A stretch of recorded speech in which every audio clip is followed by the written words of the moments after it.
I'm Jason Pickens, and we are talking HGTV's Home Town Takeover with Ben and Erin Napier, whom I have right here with me to share some of their favorite moments and give us some exclusives about what was happening on the show. Thank you for doing this.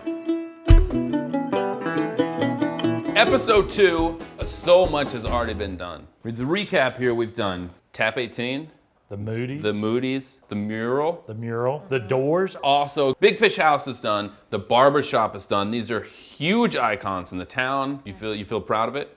Super proud. We were really proud. At this point, it felt like we can do anything. This isn't so bad. You can. I'm on board with that. You guys can do anything. Well, the Big Fish was a big was undertaking. big. And the Barber Shop was so much fun. We felt really good coming out of that. We were flying high after that. Do y'all want to know a secret about that week? Yes. While we were filming these episodes too, I was allergic suddenly to the face wash I'd been using my whole life. So my face was like peeling and coming off, and it was hurting. And I called one of my good friends as an esthetician. I was like, "What is going on with this?" And she was like, "Are you pregnant?" No. Oh, wait a minute. Wow. So I basically found out I was pregnant in Wetumpka. Wow. Yeah. What are you most excited about seeing? The Big Fish House. It's my favorite movie ever, ever, ever, ever, ever. Okay, so let's start off with Big Fish. Yes. That's the big house. It's right there as you come down the main street. You run into it. Yeah, it's a kind of a landmark in the city before it was a movie house. And it's your favorite movie. Favorite. And it has a personal connection to you. Yes. The first time I saw the movie, my grandfather had passed away about 2 years before. I did not go to this movie thinking of him for 1 second. And Edward Bloom, played by Albert Finney, looks and sounds so much like my grandfather. He was such a storyteller. And seeing him in this movie, it was like being with my grandfather for 2 more hours that I did not expect to get. All right, where are we going?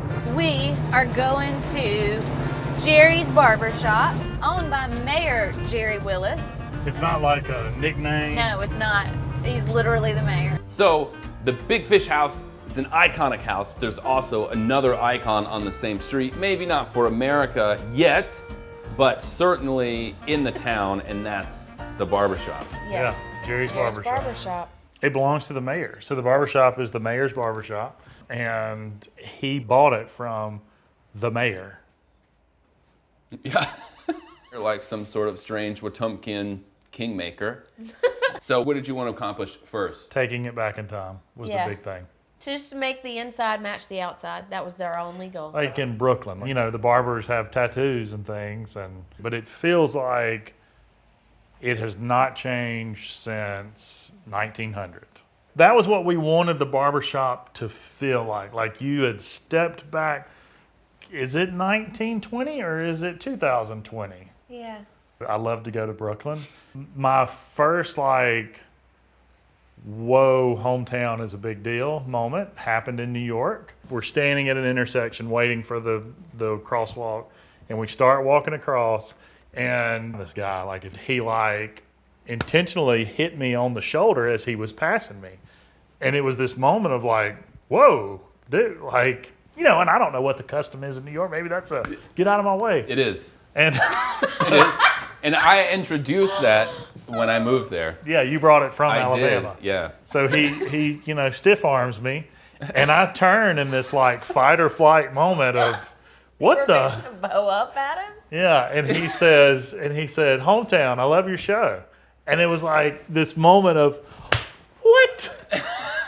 Brooklyn, small town too. Yeah. Thanks, man.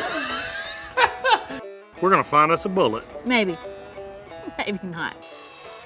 The suspense is killing me. What is this filler? That's it. That's where it went in. Dang. It was a bullet hole. Whoa. The Yep. day we go to the barbershop, the mayor tells us that there's a dent right there in the door, and that's where there was a shootout, and that was a gunshot hole. In the 1920s, the dentist who had his dentist office in here walked out, and there was a family feud, and his brother-in-law shot him from across the street.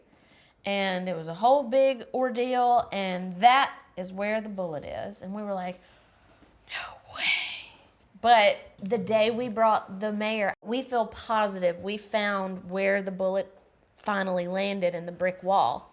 Yes, over by the hair stations. Oh my God. And I was like, dude, if we could get like a laser light and like shine it through the door, it would definitely line up. So if anyone goes in that barber shop, go ask Mayor Willis, show me the spot, show me the crater in the brick wall where the bullet hit. Oh my goodness.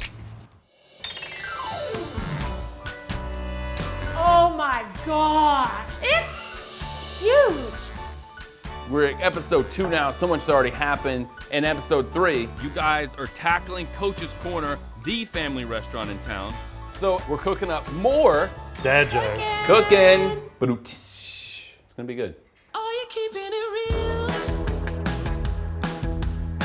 I'm calling shotgun, wanna see my baby run. This is really my first time back into Wetumpka since all of the construction began, so I'm really curious to talk to everybody and see how Wetumpka is starting to change.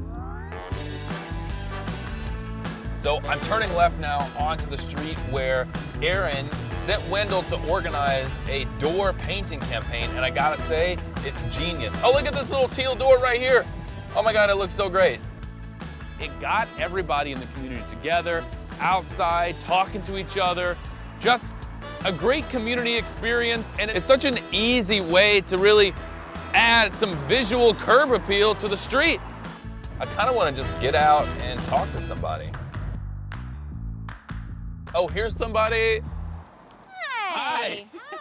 How's it going? Great. I was checking out your street because this is the street where the door painting went down. Absolutely. And it looks really good. Thank you. It's adorable, Thank you. Yeah, the front door project, it was a small change, but it has brought so much enthusiasm to bring out the beauty on our street and in our downtown area. And we've seen just so, you know, you have those passerbyers that are excited also. Sure. It's not just those on the street in the downtown area. So it just kind of like, you just needed a little spark to have a reason to talk to everybody. Absolutely. And then it's like you can invent more things. And you know, the saying, it only takes a spark to start a whole flame. Yeah. I think the front door project was that spark on this street, for sure.